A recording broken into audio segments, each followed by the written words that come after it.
functional medicine program. And I have been practicing in healthcare for about 15 years. I initially was in the realm of just traditional healthcare until I quickly recognized the need of better management for chronic conditions. And so this is when I really began on my journey in holistic medicine, and then later on to dive into functional medicine. So it has been quite a journey. I've loved every minute of it. I can say it's not always been easy, but it's definitely served my mission, which is to really begin to change the face of healthcare.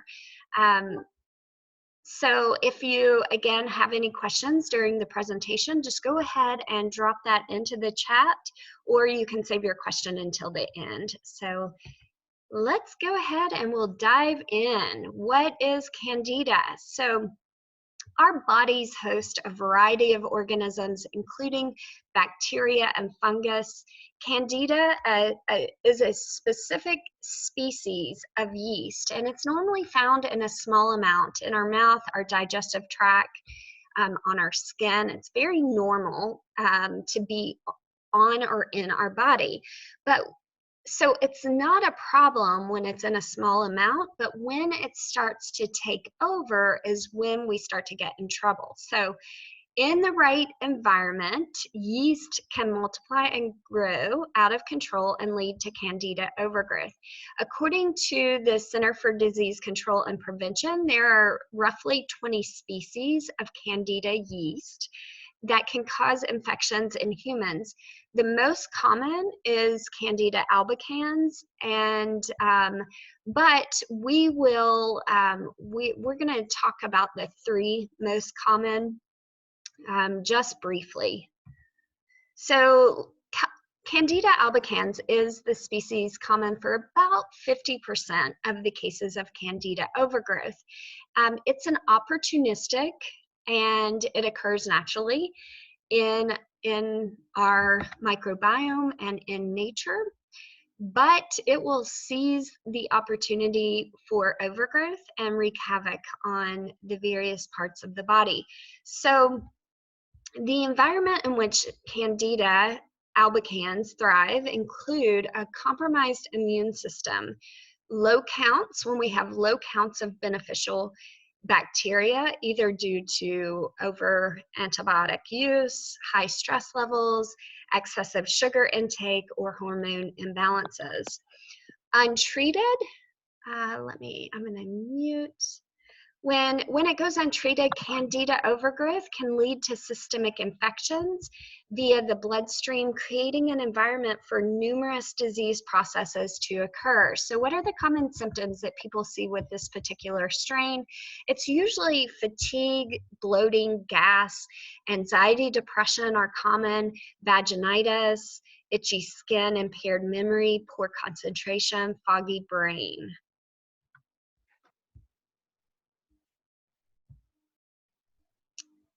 All right. Now, the next one is Candida tropicalis, and it's noted as the 2nd most common species and believed to be responsible for 30% of Candida bloodstream infection. Overgrowth of this species has been linked to nervous system disorders, so depression, anxiety, headaches, memory loss.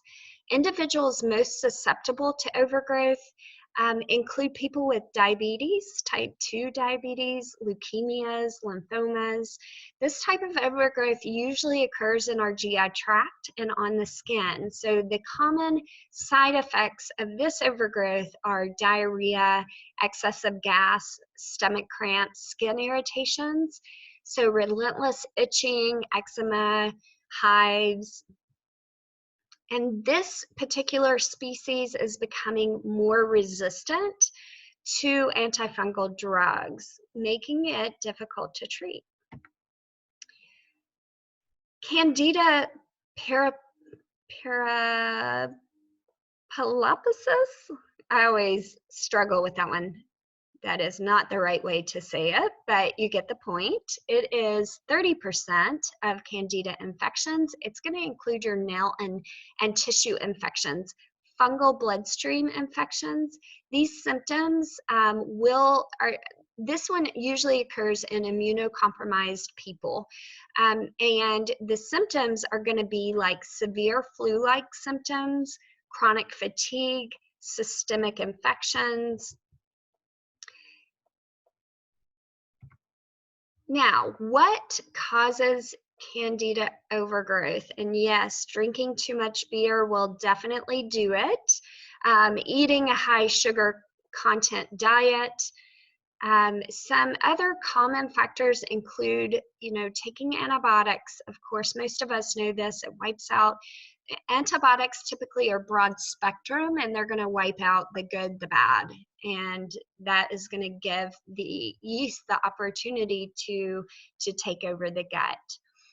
Eating a diet high in sugar and refined carbs, high alcohol content, weaken immune system, oral contraceptives, diabetes, high stress levels. So the gut health is the major influencer of various illnesses. And so let's take a look at what it means to have a healthy gut microbiome.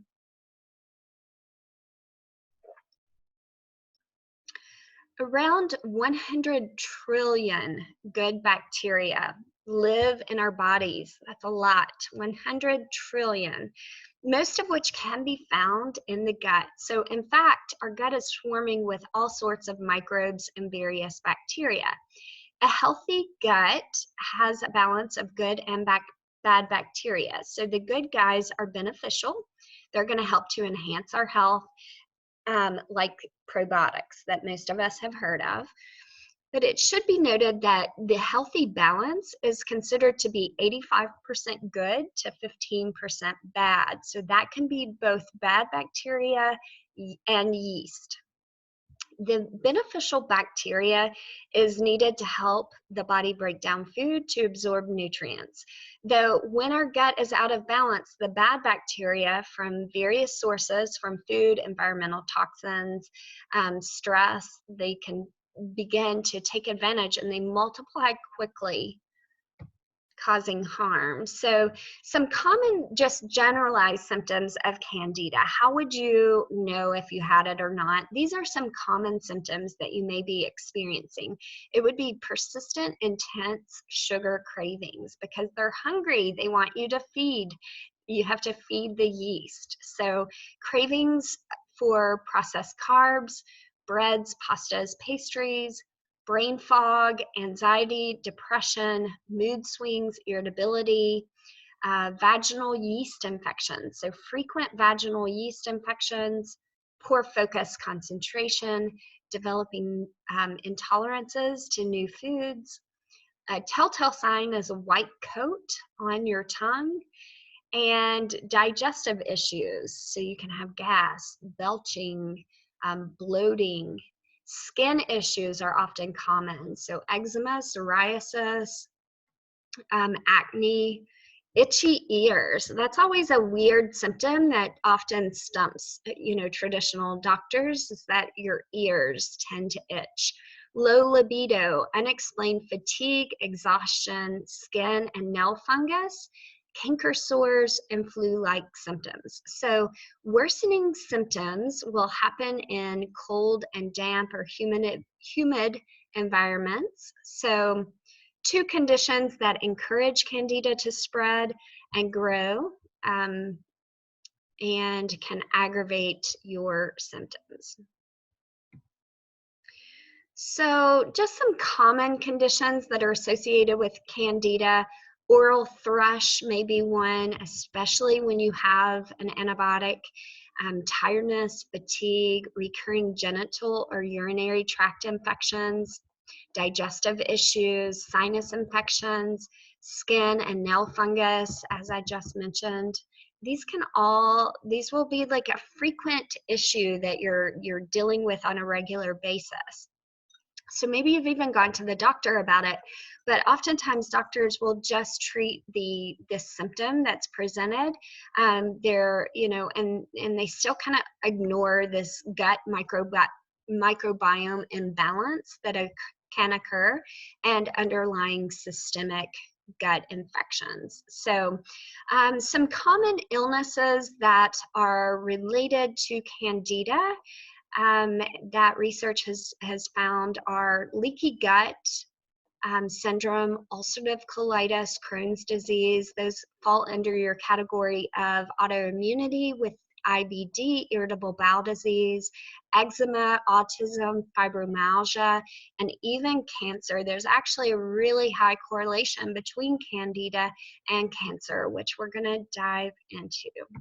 Okay, so let's just first, I always find it easier when we can relate this to a person or a situation. So I do want to share with you a case study. A 43-year-old female with severe anxiety and depression. She came to me for those reasons, but during the intake process, it revealed that she had frequent hot diarrhea. She had this unexplainable buzzing sensation throughout her body that doctors blamed on past spinal surgery. But it was all throughout her body. So she knew that it wasn't anything like her pain previous to the surgery. So she really didn't think that that was the source of it. She had chronic nagging pain in most of her joints in her body, frequent episodes of toe fungus and yeast infections throughout her adulthood years, high stress level at work, and had developed a mass in her breast tissue, which luckily was benign. She had already been diagnosed with endometriosis and had very irregular periods. So with comprehensive testing, what we did is I always like to look at a person's genetics because I want to know what is fueling their health condition, how much of this is being driven from a genetic perspective and how much is being driven by maybe a gut dysbiosis or hormone imbalance. So that's where knowing your genetics are really important. And when I'm looking at genetics, I'm only looking at the SNPs that we know that we can influence through nutrigenomics. Nutrigenomics is the influence of genetic expression through diet, exercise, stress management, supplementation. So only the portions of the chromosome and the genetic material that we know we can upregulate or downregulate through lifestyle modification. So when looking at her genetics, what we found is that she had increased inefficiencies with liver and estrogen detoxification. She had high methylation concerns. She had inefficiencies with managing oxidative stress. And we're going to dive into this all a little bit more. She had an increased risk genetically of insulin sensitivity, and she had a moderate sweet tooth, which really comes into play when you're dealing with Candida, because when you have genetics that push your tendencies toward craving more sweet foods, then you will start to feed that 15% of the yeast that are living within your microbiome. And then if that's coupled with a round of antibiotics, that kind of wipes out some of that good bacteria. It sets you up for a situation where that Candida can then take over. Okay, so I want to break this down because this is a lot of words on this slide. So let's just break it down, and I want to show you kind of what this, and from a high bird's eye overview. So I'm not going to get into all the nitty gritty, but just a high overview of what the comprehensive test we were able to reveal, and then craft a plan specific to meet her needs. So as you can see here, she does have two different strains of Candida showing up, but they're showing up in the normal flora, right?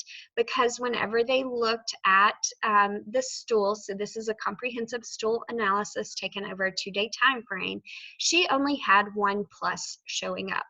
However, if she had 3+ or 4+ showing up, these would be placed over here under dysbiotic flora. Now, the thing about yeast are that they colonize. So just because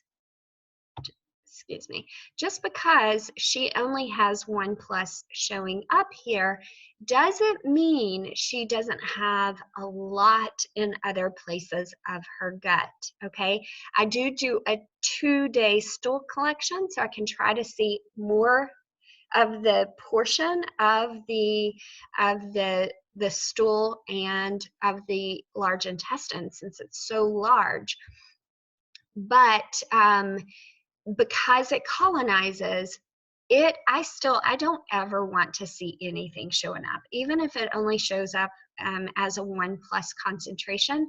Now, they also look at the lab also looks at it in a variety of different ways. So as you can see, when they actually looked at the stool and took a microscopic approach, they found that she actually has many yeast within the stool. Okay, so just a small amount actually was cultured and grew, but when they looked at it microscopically, she actually has a lot of overgrowth. Now, one other thing that showed up on her comprehensive stool analysis is that she had a very high level of what's called secretory IgA. That is our first line of defense for our immune system at the mucosal lining. So this means her immune system was given it all it had in order to try to fight off this systemic fungal infection at the mucosal lining. So next, I looked at organic acids test, and what was really interesting, now this test, it looks at a variety of different things. So it's going to show me how the body is metabolizing fats and carbs, the mitochondrial health, liver detoxification, methylation,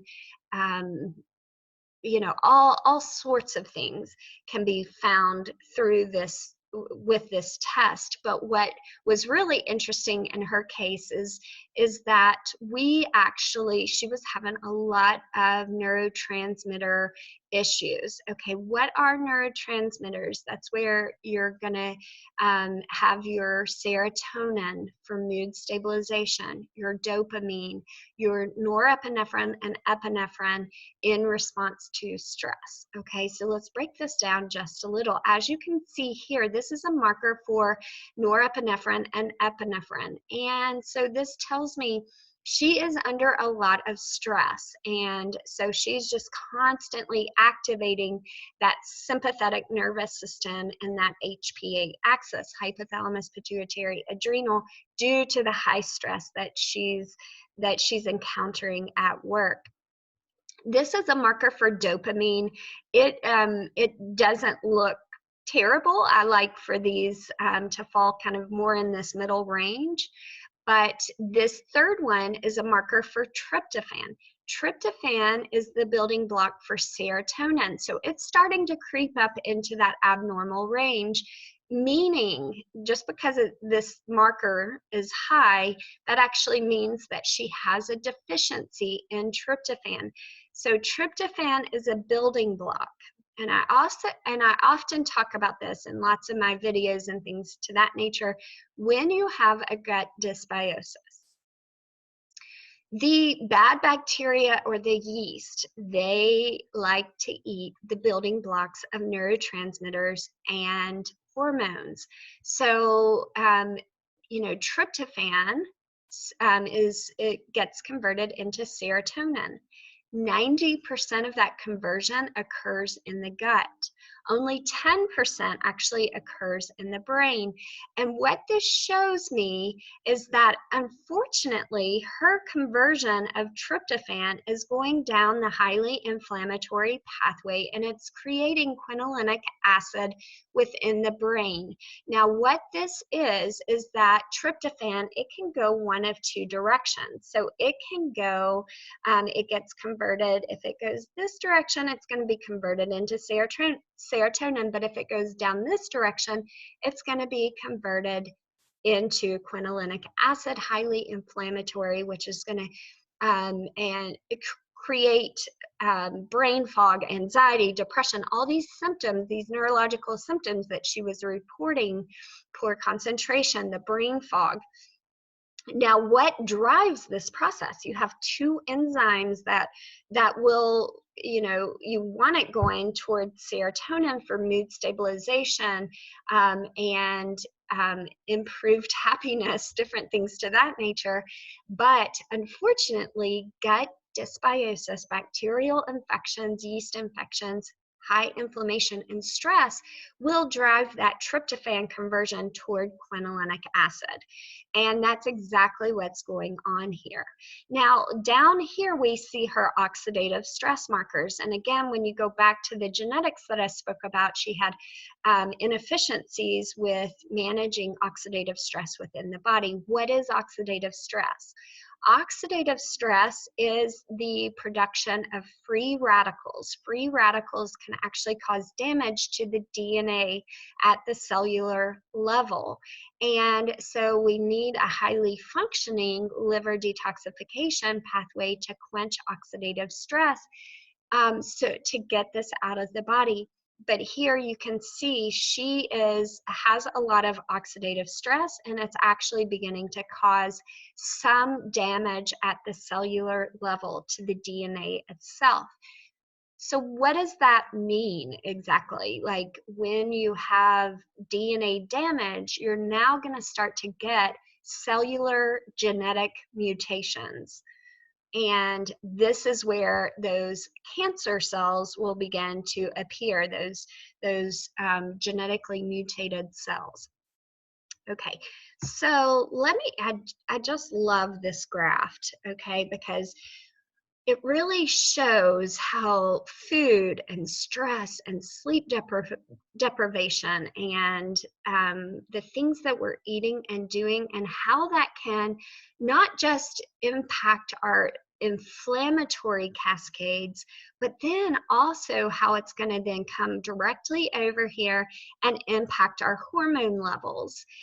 So I wanted to just show you, so a high sugar diet, high stress levels, sleep deprivation. So where does sleep play a role in this? Well, when we don't get good sleep because we're stressed and we're trying to get the million things done in a day that are sitting on our plate, then we wake up in the morning, we feel tired, we then will crave and reach toward high sugar or high glycemic index foods, because this is carbohydrates are your quickest source of energy. They can be broken down very easily and make us feel awake and alert. Now, what happens when we get into this pattern is that right here, we start to get higher insulin levels. She already was genetically prone toward insulin sensitivity. When we have high insulin levels, that's going to activate or increase arachidonic acid within the body, highly inflammatory. That will activate two separate inflammatory cascades, one that will produce increased inflammation and pain, the other that will increase inflammation and allergies. And then here you can see some of these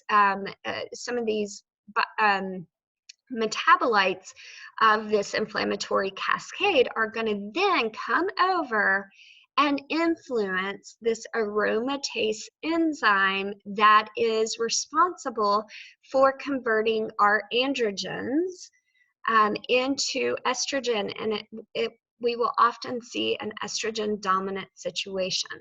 Okay, so now let's take a look at her hormone profile. So this is a Dutch Plus that I love to run.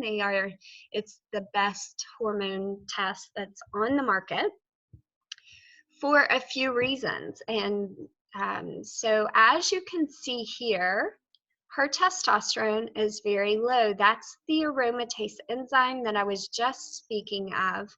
Here are our androgens, okay? Testosterone is included in that.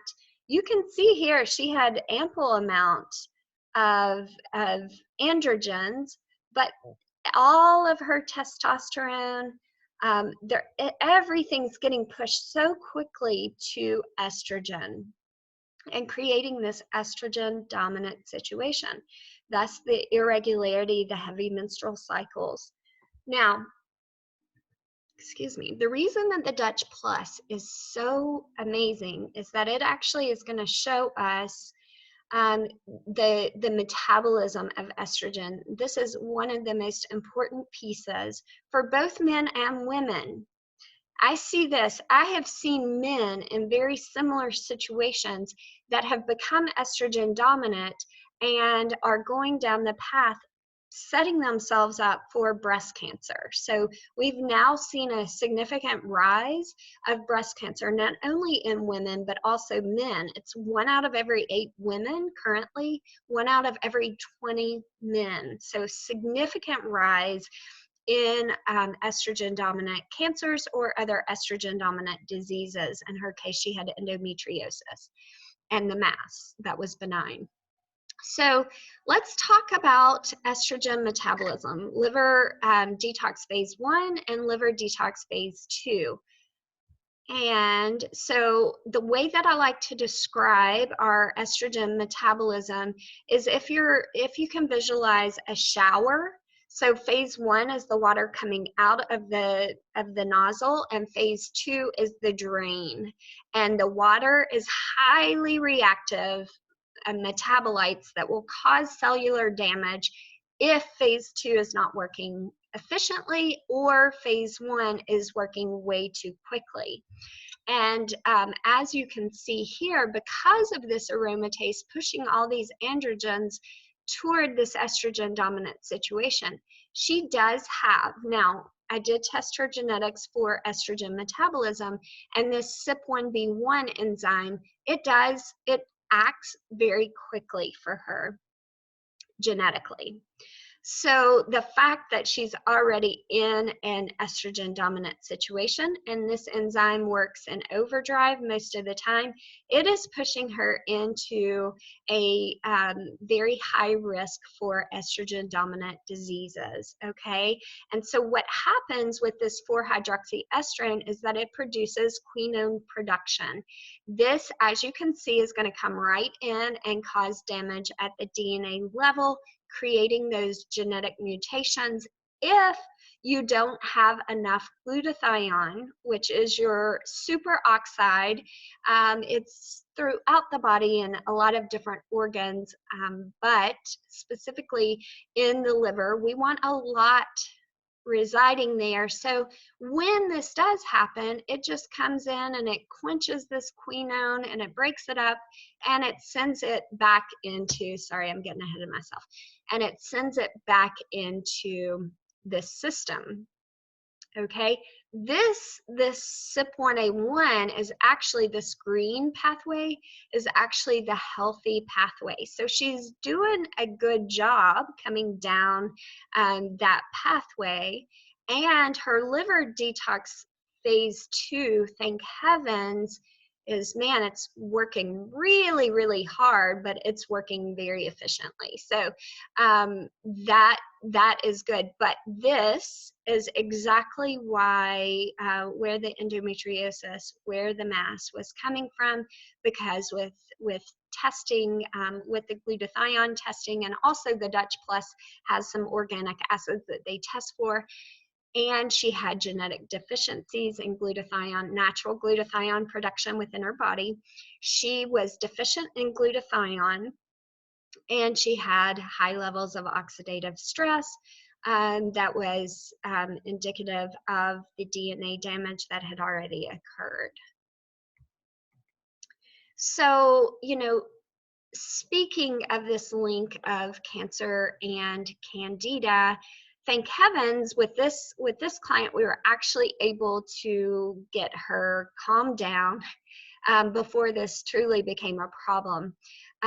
This isn't always the case, and but this coexistence of cancer and Candida has been well documented for years. So Dr. Tullio Simoncini was the author of Cancer is a Fungus, and he points out the most basic level cancer and yeast fungus have very similar, if not identical, characteristics. So let's go through some of these characteristics because it's really, really interesting. Both cancer and candida feed on sugar. So there have been recent research studies that really look at the proliferation of cancer cells, because we do have backup systems that tag, when these cancer cells are created or these genetically mutated cells are created within our body, then the immune system's job is to identify that they have been mutated, tag it, and then apoptosis or cell death will occur. However, what causes this cell, this genetically mutated cell, to replicate at a faster rate than creating a true tumor is sugar.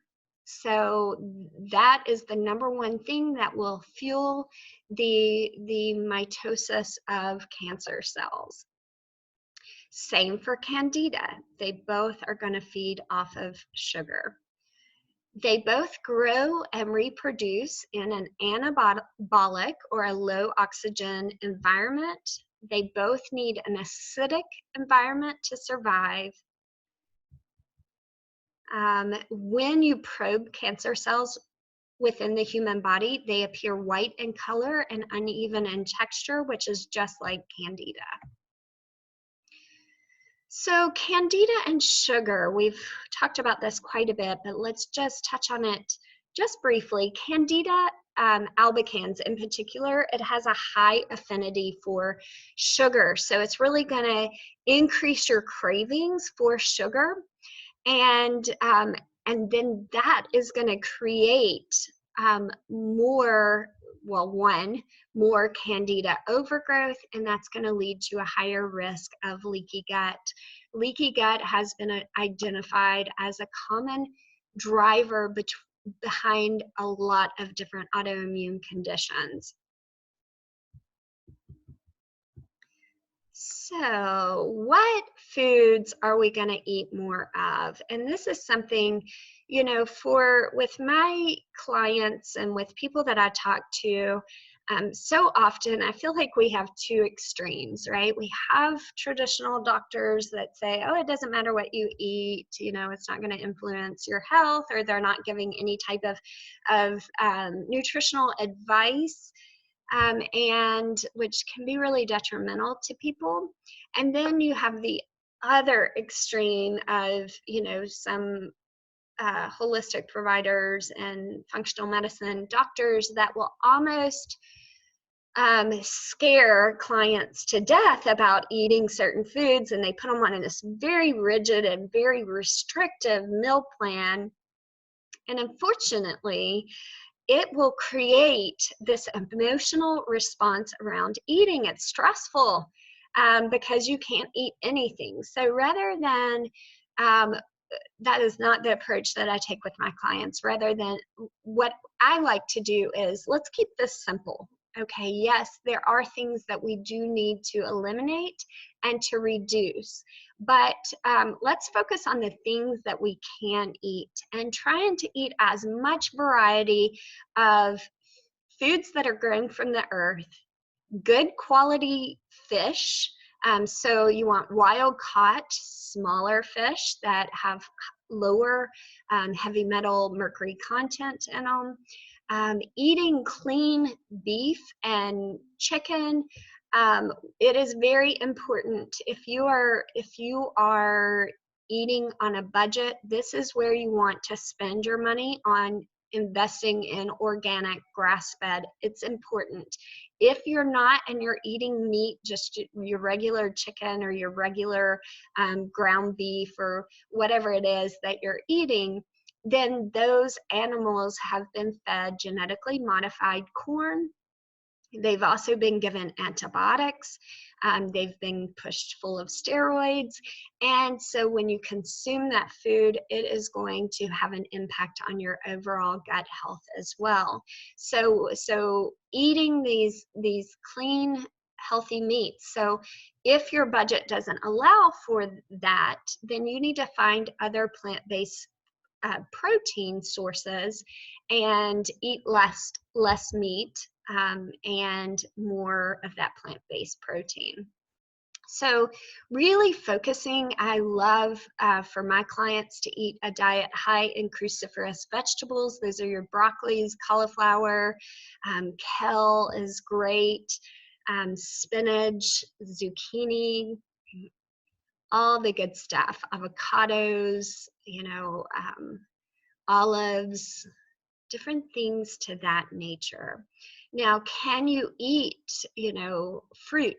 Yes, please do. They're high in polyphenols, very healthy for your immune system. So rather than eliminating and avoiding them altogether, what you need to focus on is looking at the glycemic index of foods, of both your fruits and your vegetables. And if they're a higher glycemic index food, rather than avoiding it, eat a smaller quantity of it. So don't deprive yourself of the nutrients that you may be craving. Just make sure that you're limiting the amount that you're eating. All right, so foods that we do want to avoid are, and again, limiting the amount of, but a few foods that I do tell my clients avoid altogether are refined sugars. So if you do need a little sweetener, gravitating toward those local honey is anti-inflammatory, or a 100% pure maple syrup, but just again really limiting the amount that you consume and trying to make it just a special occasion. Eliminating dairy, gluten, and processed foods. Those are really the 4 heavy hitters, and for inflammation, for leaky gut, and also helping to restore the gut microbiome. Just going to check. Do we have any questions so far? So we're going to kind of start to get into the treatment approach. So for those of you that have joined in, if you have any questions, you can drop it in the chat so that can be found. It can either be found at the bottom or it may be at the top. I'm finding it at the top. But at the end, we can unmute our lines and ask any questions there too. Okay, so supplements, essential oils, coconut oils. So natural things that Candida will respond to. A lot of times antifungal drugs are commonly prescribed. So this is going to be your nystatins. But unfortunately, the Candida can become resistant to these drugs. They are very helpful and useful with the management of Candida in children, because oftentimes you don't want to give children these essential oils, or the supplements may be a little too harsh for their tiny little guts. But for adults, what I tend to use that I've found very helpful, coconut oil. It has caprylic acid in it. It's very effective at killing harmful Candida. Grapefruit seed extract is very good. Oregano oil, very helpful. But I don't know about you, but if I've taken oregano oil, and I will do that if I feel like I'm getting sick. I'll put it in a veggie capsule and ingest it. But you end up burping up oregano, and it's a pretty hot oil. So I typically would not put my patients or my clients through this. We usually use more of get these oils in a supplement form that are a little bit easier to digest and absorb and tolerate. So one word of caution though, when I start to talk about killing off Candida, I need everyone to understand that Candida, it will create a byproduct that's a neuroendotoxin. And it can be, the neuroendotoxin can be more inflammatory and create more oxidative stress than the actual candida that's living inside the microbiome. So it becomes very important that you're working on other things simultaneously during this die-off experience. So the number one, probably most important thing is that your liver is working efficiently, that you're able to detoxify very quickly and neutralize those oxidative stress and inflammation that neuroendotoxin as you do the die-off process. Now, once the liver neutralizes that oxidative stress or those free radicals, then it prepares it for elimination through either our GI tract or the kidneys, our urinary system. So we have to make sure that we're eliminating, that we're having that daily bowel movement, that we're not in a state of constipation, because what will happen is that those toxins are reactive. They're highly reactive oxygen species, so they will then become toxic again and then get absorbed back into the bloodstream, and then your liver is working in overdrive. So you really want to make sure that you're detoxifying appropriately and that you're having a bowel movement efficiently as well.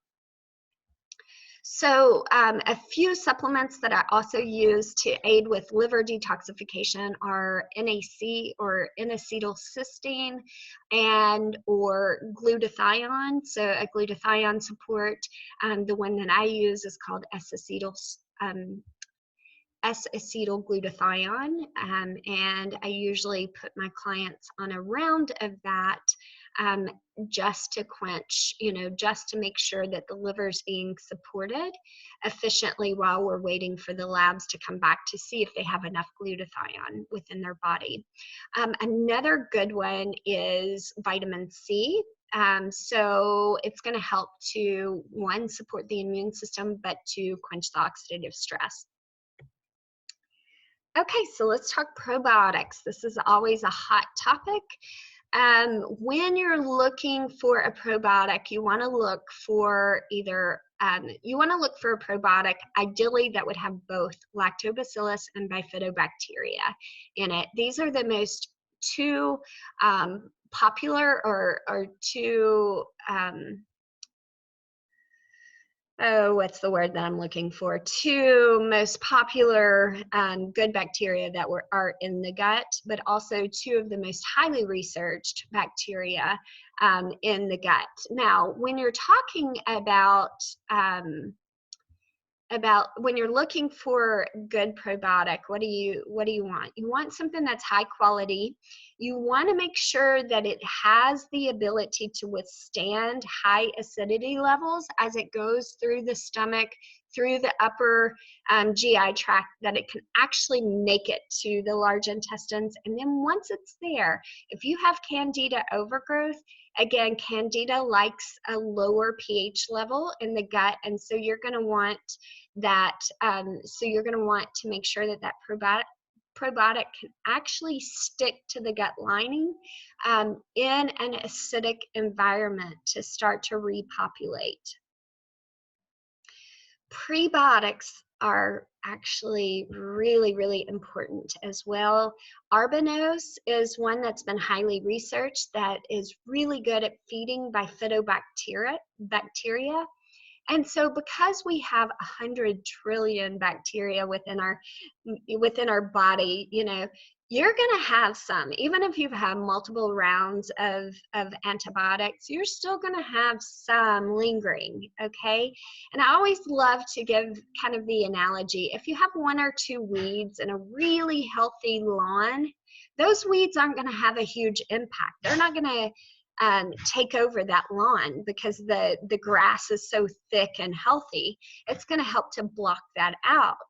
However, it's when your grass becomes really unhealthy and you have bare spots and you have a couple weeds that show up, and then the weeds can take over. And so what we want to focus on is not only getting that grass back in there, but feeding the grass and allowing it to be healthy. And that's where that prebiotic comes into place.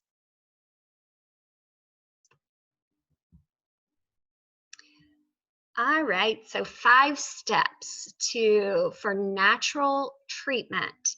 1, we're going to stop feeding the yeast. We're going to cut our sugar and other. I want to play it real quick now. Hang on just 1 second. Let me mute. There we go. We want to cut out the food that we're feeding the yeast. Okay, so our sugar, our high, limiting high glycemic index foods. We want to, step 2, we're going to repopulate with good bacteria, probiotics, our prebiotics. So we're really going to start to add this diversity back into the gut. We want to break down and kill the yeast overgrowth, and then with the natural oils, herbs, botanicals that we talked about. And I'm going to dive into, going back to our case study, I'm going to give specifically what we did in her case to help her guide her through this process. So step 4 is to heal the body's, to help support the body's natural detox defense, liver cleansing supplements. So as I spoke about, the NAC or the glutathione support.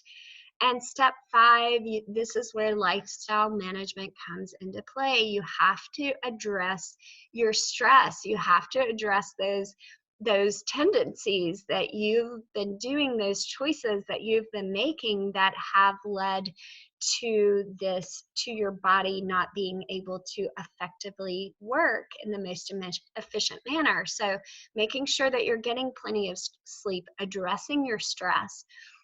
This is a really good time to start trying some of those techniques: deep breathing, yoga, meditation. So what did we do with that, with our client that we found the yeast overgrowth that had influenced her neurotransmitters, contributing to increased anxiety and depression and hormone imbalance, and setting her up for an elevated risk of estrogen dominant disease processes? Well, first of all, while we were waiting for the labs to come back, we started an elimination diet. And I highly recommend this for everyone if you've never started to explore how foods are influencing your symptoms. But we eliminated sugar, dairy, gluten, processed foods. Again, I like to keep things super simple. Now, the only other thing that I did have her factor in were foods that had a really high level of oxalate content to them, because Candida overgrowth and Candida overgrowth often leads to high levels of oxalates within the body, which can be highly inflammatory. And so sometimes really good healthy food has high oxalate value in it. So I just wanted her to eliminate those top foods. Now, we also worked on gut restoration. So once gut restoration and with supplementation, so I'll talk about that. We did work to kill off the Candida once we got her results back and saw that, in fact, she did have Candida. We used supplements, botanicals that included oregano oil, olive leaf extract, berberine, grapefruit seed extract. So these are some of the most common things so one of the benefits of the labs is that when you culture, when the yeast are cultured out, so the 2 yeasts that grew, they actually put them in multiple petri dishes and then suspend it to different botanicals. And so we know really exactly how to target that Candida specifically. But these 4 that I've listed here, the oregano, the olive leaf, berberine, grapefruit seed, are 4 of the most common when they look at these labs that have, done thousands and thousands of comprehensive stool analysis and gathered lots of different bacteria and yeast. These are the 4 most common that Candida do respond to. We supported her secretory IgA, that first line of immune defense. I use supplements from Zymogen. So the supplement that we used was, it's called IG26, and it's 26 immunoglobulins that come in and help to fight off that infection that was going on inside our gut. We supported the restoration of helping to improve the gut lining to minimize leaky gut with L-glutamine, and then I use a plant-based protein powder that also has a really nice blend of other supplements added into it to help support gut healing, but also liver detoxification, because I really want to ramp up that liver detoxification to prepare for that die-off experience. So we also worked at repopulating the gut microbiome with good probiotic that was actually 4 strains of very well researched lactobacillus and bifido bacteria that are known that can make it all the way to the large intestines and actually stick. So some other supplements that we had to use in her case was a B complex, the B vitamins, because oftentimes those are depleted with a gut dysbiosis. You're not able to absorb them as efficiently. We supported with S-acetylglutathione in the early stages and then moved to NAC. I gave her an omega-3. These are anti-inflammatory, and then I also supported her with vitamin C. We had to make sure that she was exercising and using the larger groups of the muscles. This helps with hormone balance. So I wanted her doing strength training and aerobic training 3 to 5 days a week. She started out very slow and built up as we started to clear some of that inflammation and oxidative stress. We worked a lot on stress management. And as I say all the time, I cannot help someone. I can have them on the best meal plan, the best exercise regimen, the best supplementation, but if they're not managing their stress, it's really hard to restore the microbiome and get your body working back in a manner as efficiently as possible. So what were her results? So first of all, I tracked symptoms over the course of the program based on what's called a medical symptom questionnaire. When she began, she was at a 156. So anything over 100 is pretty severe. And so she was down to 45 at the 90-day mark. She felt really good. At 90 days into the program, she felt really good. She got all the way down to a 26 by the end of the 16-week program. Let me mute again. Hang on just one second.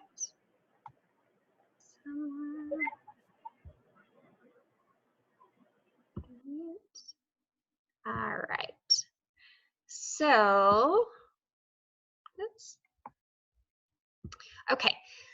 So, so she reported significant improvement with response to everyday stressors, said that she had had really, really stressful month at work, but she felt like she handled it great. She had lost 32 pounds over the program, which she was really happy about. She had 100% improvement with bowel function, so no more hot diarrhea episodes. She had had 0 yeast infections and improvement with her toe fungus. Her pain was now at a 0 out of 10. And when we began the program, she was at a 5 to 6 on the day out of 10. She was able to tolerate 45 minutes of intense cardio 3 days a week and 2 days of yoga, which included stretching, strengthening, and meditation. The weird buzzing nerve pain had completely subsided, and she reported 100% improvement in quality of life with no anxiety and depression symptoms. And icing on the cake, she had improved regularity of her menstrual cycles. So she did really, really good. So as you can see, we've covered quite a bit of material here. I was trying really hard to keep it at that 1 hour mark, but it looks like we went just a little bit over. But with comprehensive testing in this functional medicine approach, your system as a whole, it can be restored and it honestly doesn't take years to do so. So as you can see with our client, she was able to regain her health quite drastically in less than 4 months' time. But most importantly, we significantly decreased her risk of the more life-threatening cancer, which if anyone has experienced or seen a loved one going through cancer treatment, it's devastating.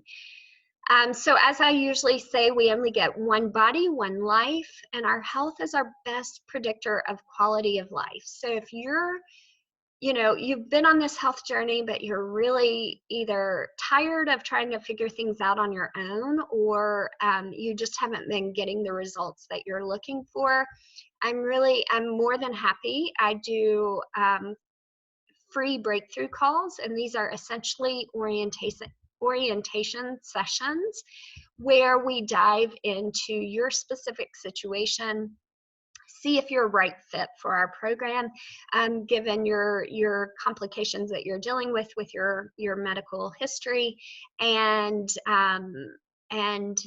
then we can get you onboarded in and start getting those results that you're looking for.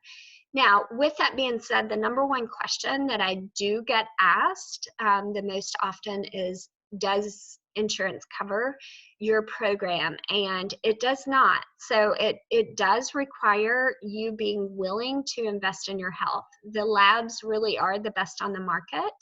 Some of them come from Denmark, and most people will say why, but because honestly, have you ever seen other blood work labs that show this level of detail in terms of giving us the ability to really craft and specify a plan in a very personalized manner?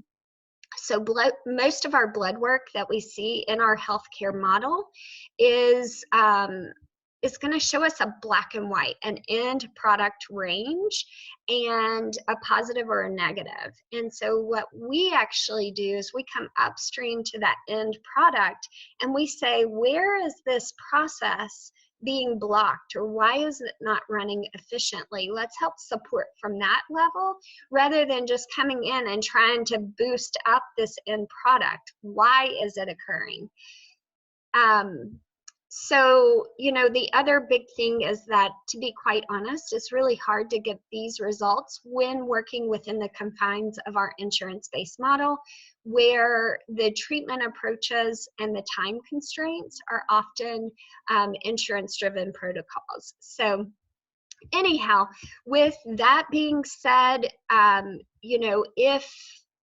if you would like to learn more about our program, I am offering a special for those of you that have been on the webinar with me. If you book a breakthrough call and you sign up for our program, you will get 2 free weeks added on. So it's a 16-week program. You'll get 2 additional weeks added on to your program for free. So anyhow, and here is the link. Okay, I'm going to drop that right into, let's see if I can drop that. Oh, it's not letting me copy and paste. That's too bad.